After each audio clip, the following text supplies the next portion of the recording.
இனி விரிவான செய்திகள். சென்னை அம்பத்தூர் அருகே மாநகர பேருந்தில் பொதுமக்கள் அதிக அளவில் பயணித்ததால் அங்கு கொரோனா தொற்று பரவும் அபாயம் ஏற்பட்டுள்ளது.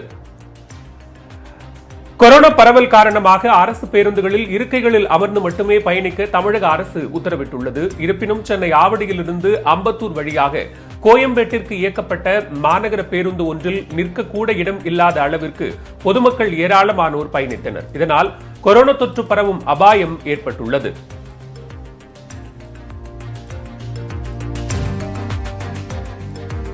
அலுவலக நேரங்களில் அரசு கூடுதல் பேருந்துகளை இயக்கினால் மட்டுமே கூட்ட நெரிசலை தவிர்க்க முடியும் என்று பொதுமக்கள் கருத்து தெரிவித்துள்ளனர்.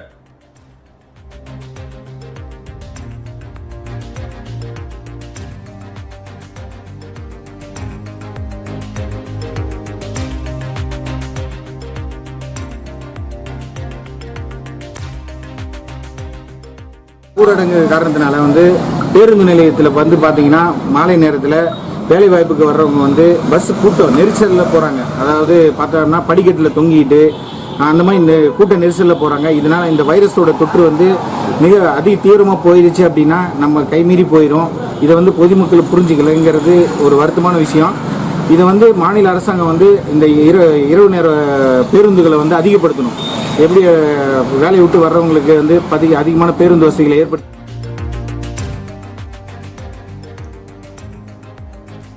ஒரு நாளில் கொரோனா தொற்றால் அதிகம் பாதிக்கப்பட்டவர்களின் எண்ணிக்கையில் இந்தியா உலக அளவில் முதலிடம் பிடித்துள்ளது.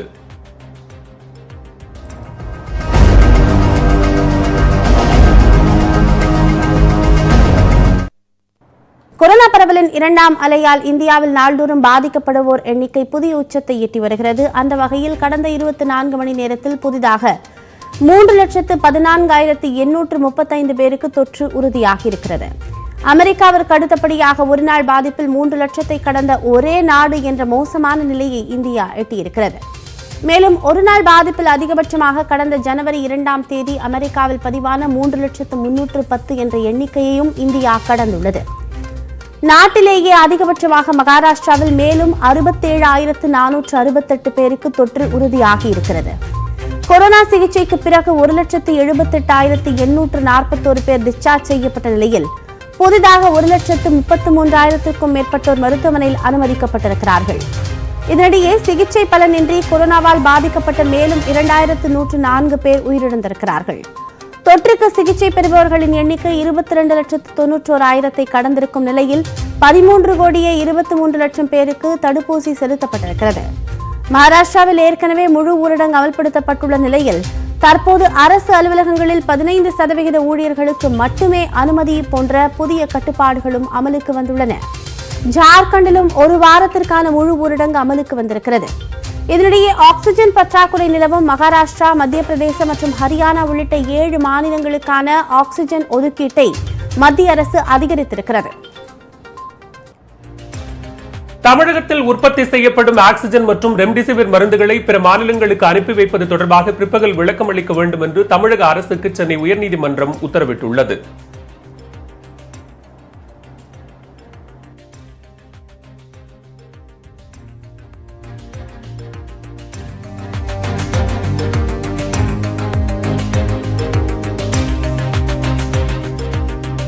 கொரோனா இரண்டாம் அலை மிக தீவிரமாக உள்ள நிலையில் குஜராத் போன்ற மாநிலங்களில் ஆக்சிஜன் தட்டுப்பாடு ஏற்பட்டுள்ளது. இதனால் பலர் உயிரிழக்கும் அபாய சூழலும் நிலவி வருகிறது. இதுபோன்ற அசாதாரண சூழலில் தமிழகத்தில் உற்பத்தி செய்யப்படும் ரெம்டெசிவிர் மற்றும் ஆக்சிஜன் உள்ளிட்டவை தமிழக அரசின் அனுமதி பெறாமல் வெளி மாநிலங்களுக்கு அனுப்பப்படுவதாகவும் வெண்டிலேட்டர் பற்றாக்குறை நிலவுவதாகவும் தமிழ் நாளிதழ் ஒன்று செய்தி வெளியிட்டது. இந்த செய்தியை அடிப்படையாக கொண்டு சென்னை உயர்நீதிமன்ற தலைமை நீதிபதி சஞ்சீவ் பானர்ஜி தலைமையிலான அமர்வு தாமாக முன்வந்து பொதுநல வழக்காக விசாரணைக்கு எடுத்தது. தமிழகத்தில் ஆக்சிஜன் மற்றும் ரெம்டெசிவிர் மருந்துகள் பிற மாநிலங்களுக்கு அனுப்பி வைப்பது தொடர்பாக இன்று காலை கேள்வி எழுப்பிய தலைமை நீதிபதி மற்ற மாநிலங்களில் உள்ள நிலை தமிழகத்திற்கு ஏற்படக்கூடாது என்பதை கருத்தில் கொண்டே தற்போதைய நிலை குறித்து அறிய விரும்புவதாக தெரிவித்தார். மேலும் இந்த வழக்கு குறித்து தமிழக அரசிடம் விளக்கம் பெற்று இன்று பிற்பகல் தெரிவிக்கும்படி அரசு தலைமை வழக்கறிஞர் விஜய் நாராயணனிடம் நீதிபதிகள் அறிவுறுத்தினர்.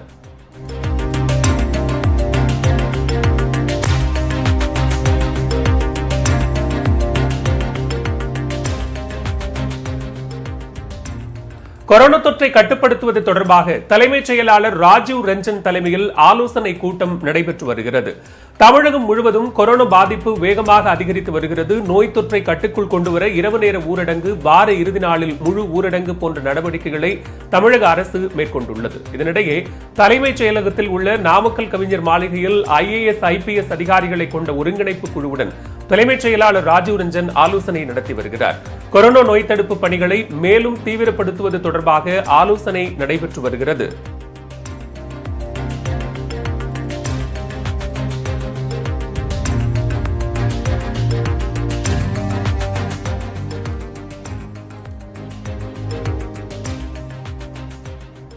தொடர்ந்து விரைவு செய்திகளை பார்க்கலாம். திமுக தலைவர் மு க ஸ்டாலின் கொரோனா தடுப்பூசியின் 2வது டோஸை செலுத்திக் கொண்டார். இது தொடர்பாக ட்விட்டரில் பதிவிட்டுள்ள அவர், சென்னை ஆழ்வார்பேட்டையில் உள்ள தனியார் மருத்துவமனையில் 2வது தவணையாக தடுப்பூசி போட்டுக் கொண்டதாக குறிப்பிட்டுள்ளார். இதுவரை தடுப்பூசி போட்டுக் கொள்ளாதவர்கள் உடனடியாக போட்டுக்கொள்ள வேண்டும் என்று மு க ஸ்டாலின் கேட்டுக் கொண்டுள்ளார். வேறு உடல் பாதிப்பு உள்ளவர்கள் மருத்துவரின் ஆலோசனையை பெற்று தடுப்பூசி செலுத்திக் கொள்ள வேண்டும் என்றும் பதிவிட்டுள்ளார். நம்மையும் நாட்டு மக்களையும் பாதுகாப்போம் என்று ட்விட்டரில் பதிவிட்டுள்ளார். உடல் அறுவை சிகிச்சை செய்யப்பட்டு வீட்டில் ஓய்வெடுத்து வரும் முதலமைச்சர் எடப்பாடி பழனிசாமியை துணை முதல்வர் ஓ பன்னீர்செல்வம் நேரில் சென்று நலம் விசாரித்தார். சட்டப்பேரவை தேர்தல் தீவிர பிரச்சாரத்திற்கு பின்னர் முதலமைச்சர் எடப்பாடி பழனிசாமிக்கு குடல் இறக்க அறுவை சிகிச்சை மேற்கொள்ளப்பட்டது. சென்னை அமைந்தகரையில் உள்ள தனியார் மருத்துவமனையில் நடைபெற்ற அறுவை சிகிச்சைக்கு பின்னர் முதல்வர் பழனிசாமி கடந்த செவ்வாய்க்கிழமை வீடு திரும்பினார். 3 நாட்கள் முழு ஓய்வில் இருக்க வேண்டும் என மருத்துவர்கள் அறிவுறுத்தியுள்ள நிலையில் தமது இல்லத்தில் முதல்வர் ஓய்வெடுத்து வருகிறார். இந்நிலையில் கிரீன்வே சாலையில் உள்ள முதல்வர் இல்லத்திற்கு நேரில் சென்ற துணை முதல்வர் ஓ பன்னீர்செல்வம் அவரது உடல் நலம் குறித்து விசாரித்தறிந்தார். வார இறுதி நாட்களான சனி மற்றும் ஞாயிற்றுக்கிழமைகளில் முழு ஊரடங்கு பிறப்பித்து புதுச்சேரி அரசு உத்தரவிட்டுள்ளது. புதுச்சேரியில் ஏற்கனவே இரவு நேர ஊரடங்கு அமலில் உள்ளது. தொற்று பரவல் தொடர்ந்து அதிகரித்து வருவதால் வெள்ளிக்கிழமை இரவு 10 மணி முதல் திங்கட்கிழமை காலை 5 மணி வரை முழு ஊரடங்கு அமலில் இருக்கும் என்று அரசு உத்தரவிட்டுள்ளது. வார நாட்களிலும் கடைகள், நிறுவனங்கள், வர்த்தக மையங்கள் பிற்பகல் 2 மணி வரை மட்டுமே செயல்பட அனுமதி வழங்கப்பட்டுள்ளது. கோவில்களில் வழிபாடுகளுக்கு தடை விதிக்கப்பட்டாலும் வழக்கமான பூஜைகள் செய்ய அனுமதிக்கப்பட்டுள்ளது. ஹோட்டல்கள், உணவு விடுதிகள் 50% இருக்கையுடன் செயல்பட அனுமதி வழங்கப்பட்டுள்ளது. இந்தியாவில் கொரோனா பரவலுக்கு மத்தியிலும் வேளாண் பொருட்களின் ஏற்றுமதி 18% அளவிற்கு உயர்ந்துள்ளதாக தகவல்கள் வெளியாகியுள்ளன. அதன்படி கடந்த ஆண்டு ஏப்ரல் மாதம் முதல் கடந்த பிப்ரவரி மாதம் வரையில் 2,74,000 கோடி ரூபாய் மதிப்பிலான வேளாண் பொருட்கள் ஏற்றுமதி செய்யப்பட்டுள்ளன.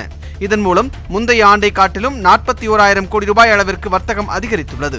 அதிகபட்சமாக கோதுமை ஏற்றுமதி 727% உயர, அரிசி, சோயா போன்ற பொருட்களின் ஏற்றுமதியும் அதிகரித்துள்ளது. கடந்த ஆண்டு நிலவிய பல்வேறு கட்டுப்பாடுகளுக்கு மத்தியிலும் உணவு சங்கிலிக்கான ஏற்றுமதியில் இந்தியா சிறப்பாக செயல்பட்டதாக மத்திய அரசு தெரிவித்துள்ளது.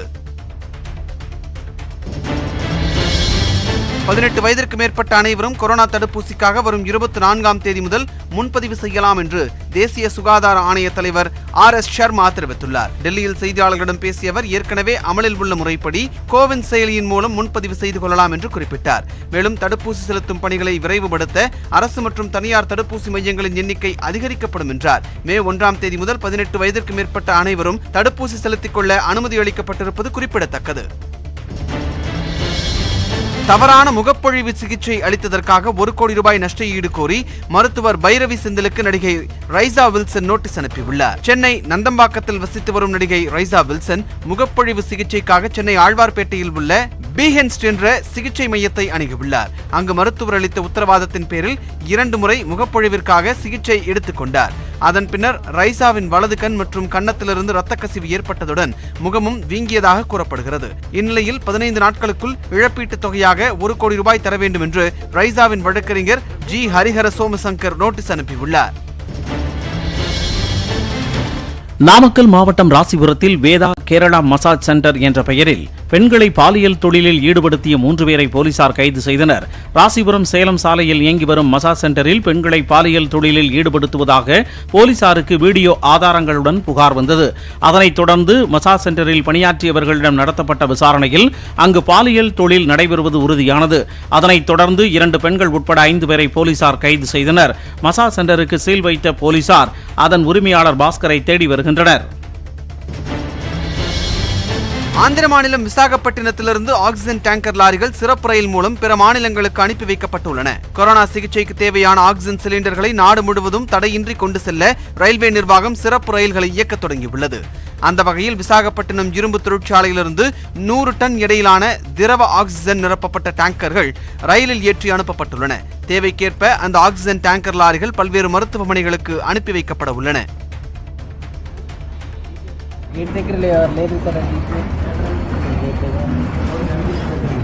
సరే అయితే ఆరమే అడుగుతాను లోపల పెట్టుకున్నాను.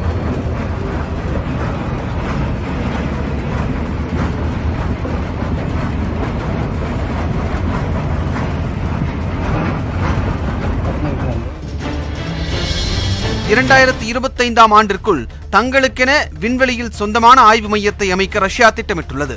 சர்வதேச விண்வெளி ஆய்வு மையத்தில் உறுப்பு நாடுகளான அமெரிக்கா, ரஷ்யா, ஜப்பான் போன்ற நாடுகளை சேர்ந்த விண்வெளி ஆராய்ச்சியாளர்கள் சுழற்சி முறையில் அங்கு ஆய்வு மேற்கொண்டு வருகின்றனர். இந்த நிலையில் பல்வேறு விவகாரங்களில் மேற்கத்திய நாடுகளுடன் பதற்றம் நீடித்து வருவதால் ரஷ்யா தனக்கென சொந்தமாக விண்வெளி ஆய்வு மையத்தை அமைக்க முடிவு செய்துள்ளது. 2024 ஆண்டில் ஒத்துழைப்பு ஒப்பந்தம் முடிவடையும் நிலையில் சர்வதேச விண்வெளி ஆய்வு மையத்திலிருந்து வெளியேறுவது குறித்து இன்னும் முடிவு செய்யவில்லை என்று ரஷ்யாவின் விண்வெளி ஆய்வு நிறுவனமான ரோஸ்காஸ்மோஸ் தெரிவித்துள்ளது.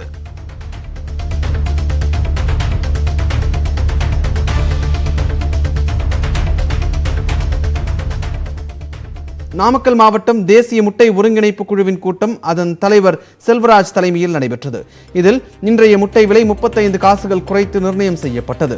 தமிழகத்தில் இரவு நேர ஊரடங்கு பிறப்பிக்கப்பட்டுள்ளதால் கேரளாவிற்கு கொண்டு செல்லப்படும் முட்டைகளின் எண்ணிக்கை பெருமளவு குறைந்துவிட்டது. விலை குறைப்பிற்கு காரணமாக இது கூறப்படுகிறது. மேலும் சென்னை உள்ளிட்ட பல்வேறு நகரங்களில் சில்லறை விற்பனை கடைகளுக்கு முட்டைகளை கொண்டு செல்ல காலதாமதம் ஏற்படுவதாகவும் கூறப்படுகிறது. வழக்கமாக இரவு 10 மணிக்கு மேல் கொண்டு செல்லப்படும் நிலையில் ஊரடங்கால் காலையில் கொண்டு சேர்க்கப்படுவதாக முட்டை உற்பத்தியாளர்கள் குறிப்பிடுகின்றனர். இதுபோன்ற காரணங்களால் முட்டை விலை அதிரடியாக 35 பைசா வரை குறைக்கப்பட்டு ₹4.50 விலை நிர்ணயம் செய்யப்பட்டிருக்கிறது. கடந்த 15 நாட்களில் முட்டை விலை 3 முறை உயர்த்தப்பட்டு ₹4.85 விற்கப்பட்டு வந்த நிலையில் தற்போது போக்குவரத்து பாதிப்பால் விலை சரிவை சந்தித்துள்ளது. இதனால் சென்னை உள்ளிட்ட பெருநகரங்களில் சில்லறை விற்பனை ₹5 முதல் ₹6 வரை விற்பனை செய்யப்படும் என்று எதிர்பார்க்கப்படுகிறது.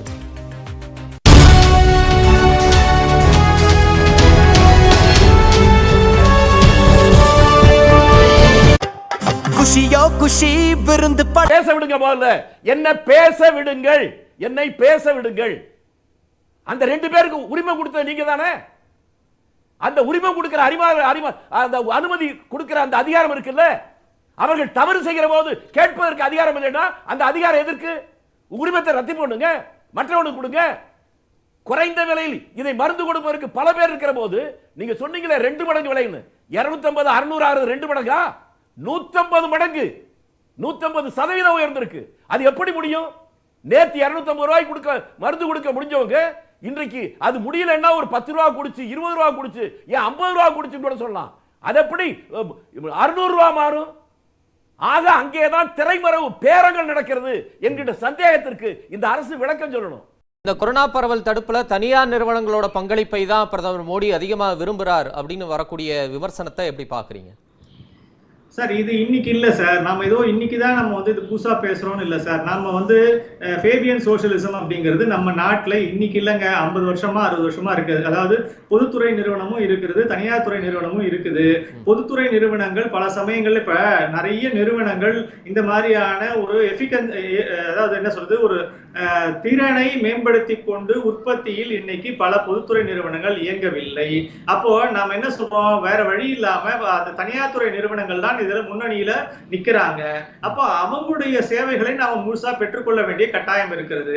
ரெண்டுத்தையுமே நம்ம சேர்ந்து செய்யும் போது இன்னைக்கு காலகட்டத்தில் எப்படி இருக்கு அப்படின்னு சொன்னா, இன்னொரு விஷயத்தையும் நேற்று பிரதமர் சொல்லியிருந்தாருன்னா இன்னும் நான் திருப்தி அடைஞ்சிருப்பேன். உதாரணமா இப்ப நீங்க சமீபத்தில் ஒரு 4 நாளைக்கு முன்னாடி பேப்பர்ல வந்தது என்னன்னா, வெளிநாட்டு வேக்சின்ஸ் எல்லாமும் நம்ம முழுசா இங்க இந்த பிரிட்ஜ் டெஸ்ட் கூட நம்ம பண்ண வேண்டாம் அப்படின்னு இவர் மன்மோகன் சிங்கோடைய அவர் அறிக்கையில கூட சொல்லியிருந்தார். அது மாதிரி நீங்க இந்தியாவில் அனுமதிக்கலாம் அப்படின்னு. அது மாதிரி பாத்தீங்கன்னா ஃபைசருடைய ஒரு மருந்து ஏற்கனவே நல்ல எஃபிகசியோடு இருக்கக்கூடிய மருந்தை நீங்க தாராளமாக விரைவாக இந்தியாவில் இன்னும் ஒரு 2 மருந்துகளை அறிமுகம் செய்ய போறேன், அதற்கான முயற்சி எடுத்துக்கொண்டிருக்கிறோம் அப்படின்னு நேற்று பிரைம் மினிஸ்டர் பேசியிருக்கலாம். அப்ப என்னன்னா, நாம அரசு துறை சார்ந்த இருக்கக்கூடிய ஒரு நம்முடைய குறைபாடுகளை அவர் வந்து எடுத்து பேசவில்லை.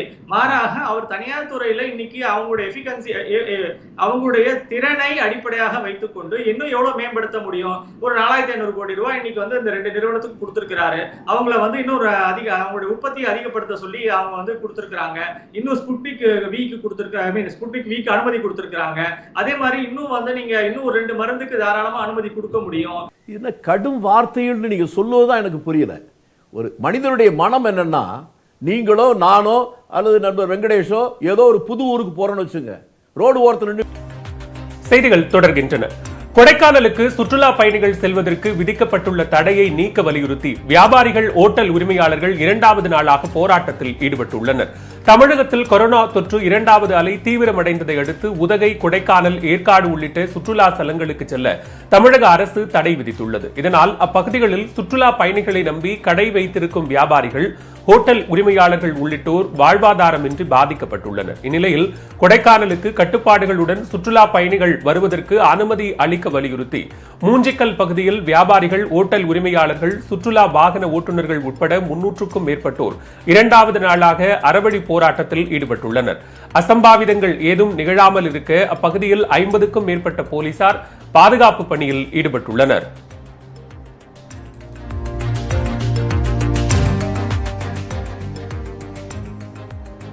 ஆந்திர மாநிலம் திருப்பதி திருமலையில் உள்ள அஞ்சானத்ரி மலையில்தான் ஹனுமன் பிறந்தார் என்பதை திருப்பதி தேவஸ்தானம் ஆதாரப்பூர்வமாக நிரூபித்து புத்தகம் ஒன்றை வெளியிட்டுள்ளது. ராம பக்தரான அனுமன் பிறந்த இடம் குறித்து புராணங்களிலும் இதிகாசங்களிலும் பல்வேறு குறிப்புகள் உள்ளன. புகழ்பெற்ற கம்பராமாயணம், வால்மீகி ராமாயணம் உள்ளிட்ட நூல்களிலும் கூட அஞ்சனா தேவியின் மகனான அனுமன் அஞ்சனாதிரியில் பிறந்தார் என குறிப்பிடப்பட்டிருக்கிறது. இருப்பினும் வரலாற்று ஆய்வாளர்கள் சிலர் அனுமன் கர்நாடக மாநிலம் கிட்கிந்தை, நாசிக், சத்தீஸ்கரில் பிறந்தார் என கூறி வந்தனர். இந்த நிலையில் அனுமனின் பிறப்பிடம் குறித்து ஆய்வு செய்ய திருப்பதி தேவஸ்தானம் சார்பில் கடந்த ஆண்டு டிசம்பர் மாதம் தேசிய சமஸ்கிருத பல்கலைக்கழக துணைவேந்தர் முரளிதர் சர்மா தலைமையில் குழு அமைக்கப்பட்டு ஆதாரங்கள் சேகரிக்கப்பட்டன. அதன்படி இக்குழுவினர் புராணங்கள், இதிகாசங்கள், கல்வெட்டுகள் மற்றும் பூலோக ரீதியான ஆராய்ச்சிகளை மேற்கொண்டு தேவஸ்தானத்திடம் அறிக்கையை சமர்ப்பித்தனர். இந்த ஆதாரங்கள் புத்தகமாக தொகுக்கப்பட்டு ராமநவமி தினமான நேற்று திருப்பதி திருமலையில் தமிழக ஆளுநர் பன்வாரிலால் புரோஹித் முன்னிலையில் திருப்பதி தேவஸ்தானம் வெளியிட்டது. அதில் அனுமன் பிறந்த இடம் திருப்பதி திருமலை அஞ்சனாதிரி மலையில் உள்ள ஜபாலி என்னும் இடம்தான் என தெரிவிக்கப்பட்டிருக்கிறது. அந்த குழுவின்படி வெங்கடாச்சல மாஹத்மியம் என்று திருமலையினுடைய பெருமைகளை எல்லாம் தொகுத்து வழங்கக்கூடிய தலபுராணமானது பல்வேறு மூல புராணங்களிலிருந்து தொகுக்க பெற்றது. இந்த புராணத்திலே அஞ்சனை தேவியானவள் தனக்கு குழந்தை பேறு இல்லையே என்று கேட்டபோது மதங்க மகர்ஷியானவர் திருமலைக்கு சென்று வெங்கடாச்சலம் என்றே பெயரிட்டு அழைத்து அங்கே சென்று வராக சுவாமியை வழிபட்டு வேங்கடநாதனான பெருமானையும் வழிபட்டு அங்கே சுவாமி புஷ்கரணி கரையிலே தவமியற்றினால் உனக்கு குழந்தை பேறு நிகழும் என்று தெரிவிக்க அவள் அங்கிருந்து இங்கு வந்து அஞ்சனா தேவியானவள் இந்த திருமலையிலே சுவாமி புஷ்கரணியிலே நீராடி அதன் பிறகு வேங்கடநாயகனை தொழுது இங்கே பல்லாயிர வருடங்களாக இங்கே தவமியற்றி அதன் பிறகு ஆஞ்சநேயனை பெற்றெடுத்தாள். இந்து கடவுளாக வழிபடப்படும் ஹனுமன் பிறப்பிடம் குறித்து பல ஆண்டு காலமாக நிலவிய பல்வேறு கருத்துகளுக்கு இந்த ஆய்வின் மூலம் முற்றுப்புள்ளி வைத்துள்ளது திருப்பதி தேவஸ்தானம். அனுமனின் பிறப்பிடம் உறுதியானதால் அயோத்தியில் ராமருக்கு கட்டப்படும் பிரம்மாண்ட கோவில் போன்று ஜபாலியிலும் அனுமனுக்கு கோவில் கட்டப்படும் என திருப்பதி தேவஸ்தான அதிகாரிகள் தெரிவித்துள்ளனர்.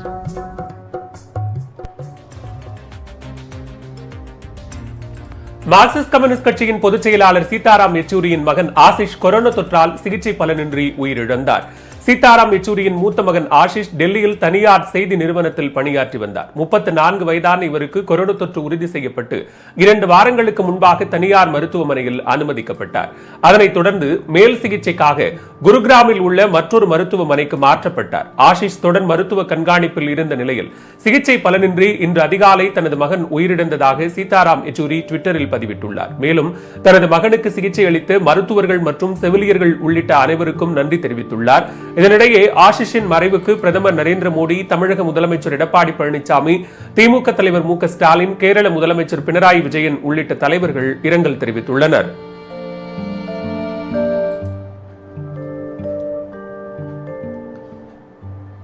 மேற்கு வங்க சட்டப்பேரவை தொகுதியில் 6ஆம் கட்டமாக இன்று 43 தொகுதிகளில் காலை 7 மணிக்கு வாக்குப்பதிவு தொடங்கியது.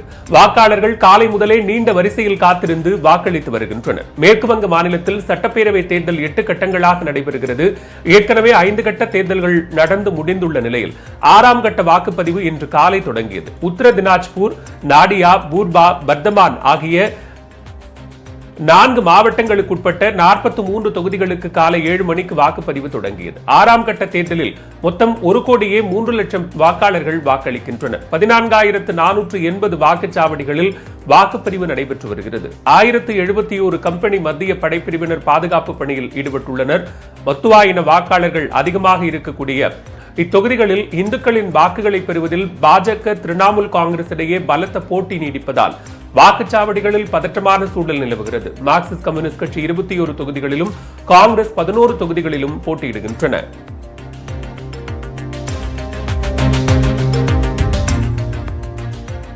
மேற்கு வங்கத்தில் புர்பா பர்தமான் மாவட்டத்தில் உள்ள நந்திகிராம் கிராம வாக்குச்சாவடிக்கு வந்திருந்த ஒரு பெண் திடீரென மயங்கி விழுந்தார். அங்கு பாதுகாப்பில் ஈடுபட்டிருந்த இந்தோ திபெத்திய எல்லை போலீசார் அவருக்கு உடனடியாக மருத்துவ சிகிச்சைகளை அளித்தனர்.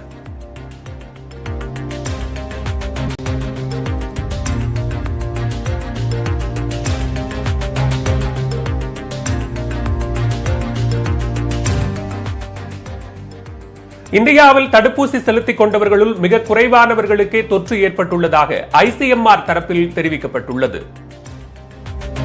கொரோனா பரவலை தடுக்க நாடு முழுவதும் தடுப்பூசி செலுத்தும் பணிகள் தீவிரப்படுத்தப்பட்டுள்ளன.